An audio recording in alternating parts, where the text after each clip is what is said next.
السلام علیکم اسٹوڈنٹس، میں ہوں مہر بخاری FA FSC پاکستان اسٹڈی کے اگلے ٹاپک کے ساتھ میں حاضر ہوں، اور ہمارا آج کا ٹاپک ہے پاکستان کے متعلق قائد اعظم کی سیاسی بصیرت۔ مطلب کہ جو پاکستان کو ابتدائی مشکلات ہم نے کویسچن پڑھا، اس کو قائد اعظم نے ان مشکلات کو کیسے حل کیا، وہ ساری مشکلات جو ہیں ایک ایک کر کے دوبارہ ہم قائد اعظم کی سیاسی بصیرت دیکھیں گے کہ کیسے قائد اعظم محمد علی جناح نے ان کو حل کیا۔ تو سب سے پہلے ہے مہاجرین کی آباد کاری۔ پاکستان جب وجود میں آیا تو پاکستان کے وجود میں آتے ہی جو سب سے بڑا پہلا مسئلہ تھا، خصوصاً مشرقی پنجاب سے مسلمانوں کی بہت بڑی تعداد کو ہندو اور سکھوں نے مغربی پنجاب مطلب پاکستان کی طرف دھکیل دیا۔ تو ایک بہت بڑے پیمانے کی ہجرت تھی۔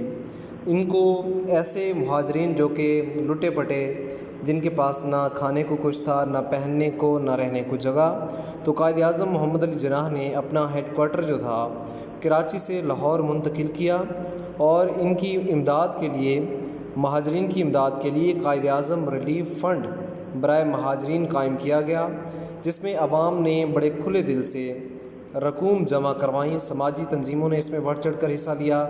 اس میں نہ صرف رقوم جمع ہوئیں بلکہ خوراک، کپڑا، دوائیں، خیمے، کمبل اور دیگر اشیاء بھی وہاں پر پہنچائی گئیں۔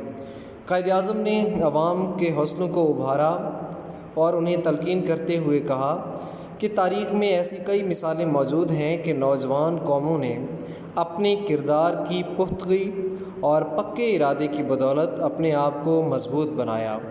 ہماری تاریخ بہادری اور عظمت کی داستانوں سے بھری ہوئی ہے۔ ہمیں اپنے آپ میں مجاہدوں کی سی روح پیدا کرنی ہے۔ تو یہ قائد اعظم کی سیاسی بصیرت ہی کی وجہ سے جو مہاجرین کا بہت بڑا مسئلہ تھا، اس کو حل کیا گیا۔ اور اس کے علاوہ قائد اعظم نے لاہور میں ایک اجتماع میں تقریر کرتے ہوئے فرمایا، ہم پاکستانی عوام پر یہ فرض عائد ہوتا ہے کہ ہم ان مہاجرین کو بسانے کے لیے ہر ممکن امداد مہیا کریں جو پاکستان آ رہے ہیں۔ ان لوگوں کو یہ مسائل اس لیے درپیش ہیں کہ وہ مسلم قوم سے تعلق رکھتے ہیں۔ اس کے علاوہ قومی خدمت کے لیے سرکاری ملازمین کو نصیحت۔ سرکاری ملازمین، خاص طور پر بیوروکریٹس، وہ اپنے آپ کو بادشاہ سمجھتے تھے۔ انگریزوں نے ان کو بہت زیادہ اختیارات دیے ہوئے تھے۔ یہی وجہ تھی کہ ان کا عوام کے ساتھ رویہ اچھا نہیں تھا۔ قائد اعظم نے اس حوالے سے ان کو نصیحتیں کیں۔ 11 اکتوبر 1947 کو سرکاری ملازمین سے خطاب کرتے ہوئے فرمایا، ہمارے لیے یہ ایک چیلنج ہے۔ اگر ہمیں ایک قوم کی حیثیت میں زندہ رہنا ہے تو ہمیں مضبوط ہاتھوں سے ان مشکلات کا مقابلہ کرنا ہوگا۔ ہمارے عوام غیر منظم اور پریشان ہیں۔ مشکلات نے انہیں الجھایا ہوا ہے۔ ہمیں انہیں مایوسی کے چکر سے باہر نکالنا ہے اور ان کی حوصلہ افزائی کرنی ہے۔ اس وقت انتظامیہ پر بہت بڑی ذمہ داری عائد ہوتی ہے اور عوام اس کی جانب رہنمائی کے لیے دیکھ رہے ہیں۔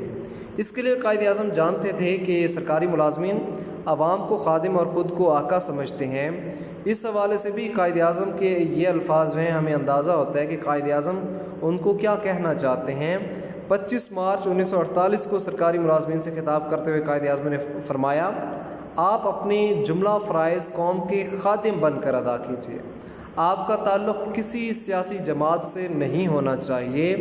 اقتدار کسی بھی جماعت کو مل سکتا ہے۔ آپ ثابت قدمی، ایمان اور عدل کے ساتھ اپنے فرائض بجا لائیے۔ اگر آپ میری نصیحت پر عمل کریں گے تو عوام کی نظروں میں آپ کے رتبے اور حیثیت میں اضافہ ہوگا۔ اس کے علاوہ ہے صوبائیت اور نسل پرستی سے گریز۔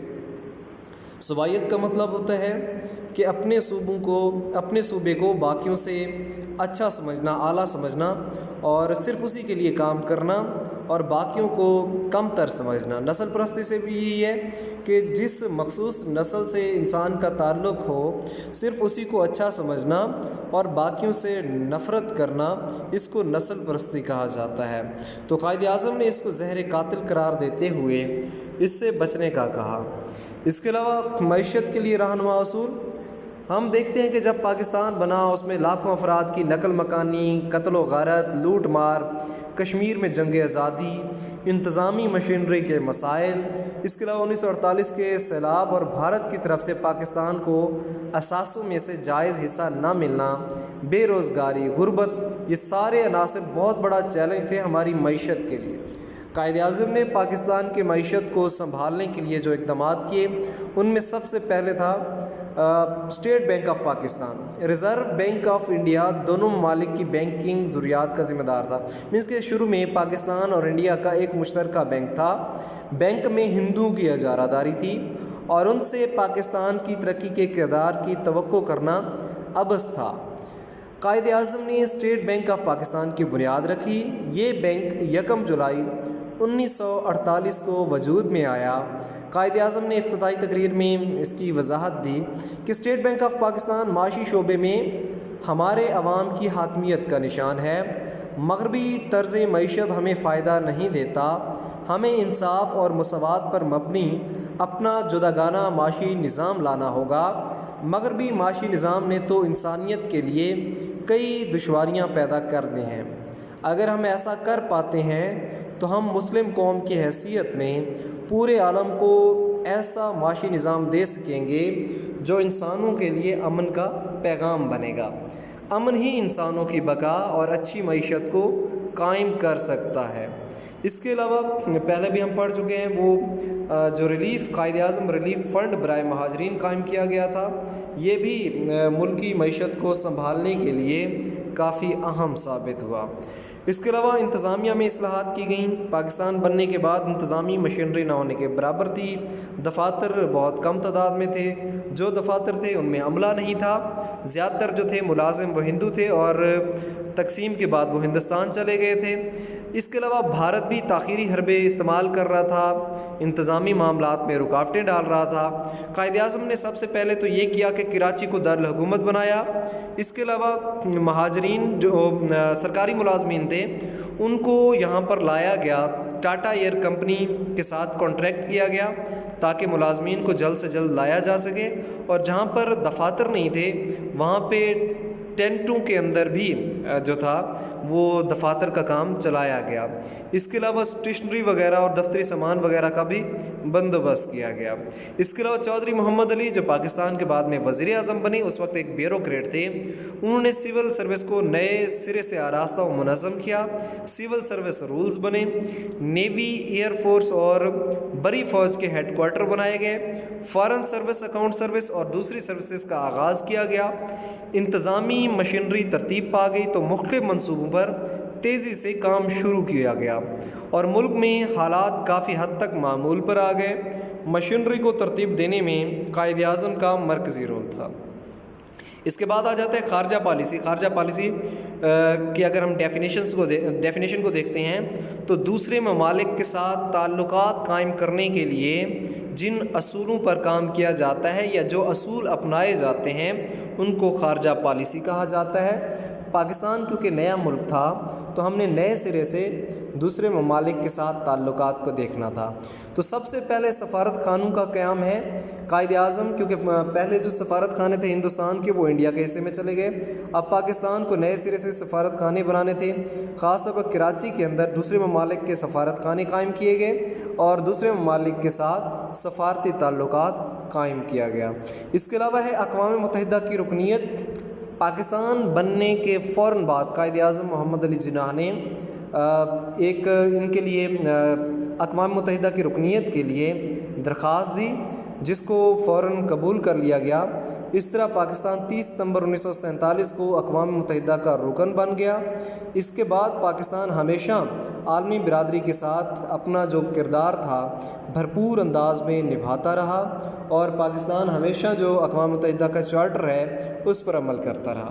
اس کے علاوہ مسلم ریاستوں سے خصوصی تعلقات۔ پاکستان کیونکہ اسلامی نظریے کی بنیاد پر وجود میں آیا تھا تو قائد اعظم محمد علی جناح نے جو مسلم ممالک تھے ان کے ساتھ تعلقات کو خصوصی توجہ دی۔ خاص طور پر پاکستان کا جو سب سے پہلا سفیر بھیجا گیا وہ ایران کے اندر بھیجا گیا اور ایران ہی وہ ملک ہے جس نے پاکستان کو سب سے پہلے تسلیم کیا تھا۔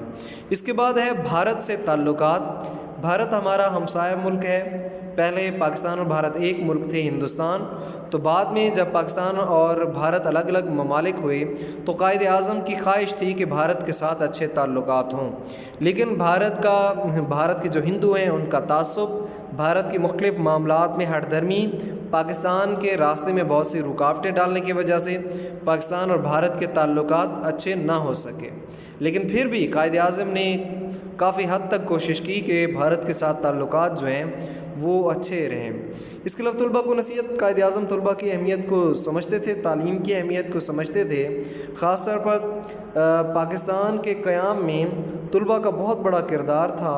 27 نومبر 1947 کو آل پاکستان ایجوکیشن کانفرنس سے خطاب کرتے ہوئے انہوں نے فرمایا کہ اگر ہم فوری اور نتیجہ خیز ترقی چاہتے ہیں تو ہمیں تعلیمی شعبے پر پوری توجہ مرکوز کرنا ہوگی۔ تو قائد اعظم جو تھے وہ طلباء پر اپنے اعتماد کا اظہار وہ کرتے رہتے تھے ہمیشہ، اور انہیں اپنا قیمتی سرمایہ سمجھتے تھے۔ ایک مرتبہ خطاب میں انہوں نے فرمایا، پاکستان کو اپنے طلباء پر فخر ہے جو ہمیشہ اگلی صفوں میں رہے اور قوم کی توقعات پر پورا اترے۔ طلباء ہمارا مستقبل ہیں، وہ مستقبل کے معمار بھی ہیں۔ ان سے قوم نظم و ضبط چاہتی ہے تاکہ وہ وقت کے چیلنجوں کا مقابلہ کر سکیں۔ تو اس سے ثابت ہوتا ہے کہ قائد اعظم ہمیشہ جو تھے اسٹوڈنٹ ان کے بھلائی چاہتے تھے اور ان کو آگے فرنٹ لائن پر رکھنا چاہتے تھے تاکہ وہ پاکستان کی ترقی میں کردار ادا کر سکیں۔ اس کے بعد ہے مسائل کے حل کے لیے مناسب لاہ عمل۔ کوئی بھی جب مسئلہ درپیش ہوتا ہے، جب تک اس کو مناسب طریقے سے حل نہیں کیا جاتا تو وہ مسئلہ ناسور بن جاتا ہے۔ اگر ہم یہی دیکھتے ہیں کہ یہ دو قومی نظریہ یا تقسیم ہند کا مسئلہ، تو قائد اعظم کی وہ صلاحیتیں تھیں جن کی وجہ سے پاکستان بنا، تو ان کو ہم دیکھتے ہیں۔ سب سے پہلے قائدانہ صلاحیت۔ کوئی بھی قوم چاہے کتنی طاقتور کیوں نہ ہو، اگر ان کو کوئی اچھا لیڈر نہیں ملتا تو وہ قوم ترقی نہیں کر سکتی اور نہ ہی اپنا گول حاصل کر پاتی ہے۔ قائد اعظم محمد علی جناح کی ایسی ایماندار ہمارے پاس ایک قائدانہ صلاحیت موجود تھی، یا ہمارے پاس ایک ایسے ایماندار لیڈر کے طور پر قائد اعظم محمد علی جناح تھے جن کی وجہ سے مسلمان ایک پاکستان کے جھنڈے تلے اکٹھے ہوئے اور انہوں نے ایک بہت بڑی کامیابی پاکستان کی صورت میں حاصل کی۔ اس کے علاوہ ہے مذاکرات، بحث و مباحثہ اور تنقید۔ یہ سیاست کے بنیادی اصول ہیں کہ کوئی بھی مسئلہ ہے اس کو جنگ سے حاصل نہیں کیا جا سکتا۔ مذاکرات سب سے پہلی چیز ہے جس سے کم تباہی ہوتی ہے۔ اس کے علاوہ بحث و مباحثہ، اس کی کوئی بھی مسئلہ ہے اس کا حل ہمیشہ بحث سے ہوتا ہے، اور وہ معاملات جن پر مطلب کہ وہاں پر کمی کوتاہی یا ڈیفیشنسی ہوتی ہے ان پر تنقید۔ قائد اعظم محمد علی جناح نے ان تینوں چیزوں کو اپنایا۔ انگریزوں اور ہندوؤں کے ساتھ ہمیشہ مذاکرات کرتے رہے، بحث و مباحثہ کرتے رہے، اور انگریزوں اور ہندوؤں کے وہ معاملات جن پر وہ مسلمانوں کا جو حق تھا اس کو ختم کرنے کی کوشش کرتے تھے، ان پر قائد اعظم محمد علی جناح تنقید بھی کرتے تھے۔ اس کے علاوہ اتحاد، یقین اور نظم و ضبط۔ دنیا میں جو اقوام ترقی کر گئی ہیں انہوں نے ہمیشہ نظم و ضبط دکھایا، اتحاد دکھایا، یقین دکھایا۔ یہی وجہ ہے کہ قائد اعظم محمد علی جناح نے سب سے پہلے کیا کیا کہ قوم کو متحد کیا اور انہیں اس بات کا یقین دلایا کہ ان کی منزل پاکستان ہے، اور پھر نظم و ضبط کو اپناتے ہوئے انہوں نے اپنا الگ وطن پاکستان حاصل کر لیا۔ تو بچوں، یہ ہمارا آج کا ٹاپک تھا جس میں ہم نے قائد اعظم کی سیاسی بصیرت کو دیکھا کہ کس طرح انہوں نے پاکستان کو حاصل کیا۔ انشاءاللہ کل اگلے ٹاپک کے ساتھ حاضر ہوں گے۔ اللہ حافظ۔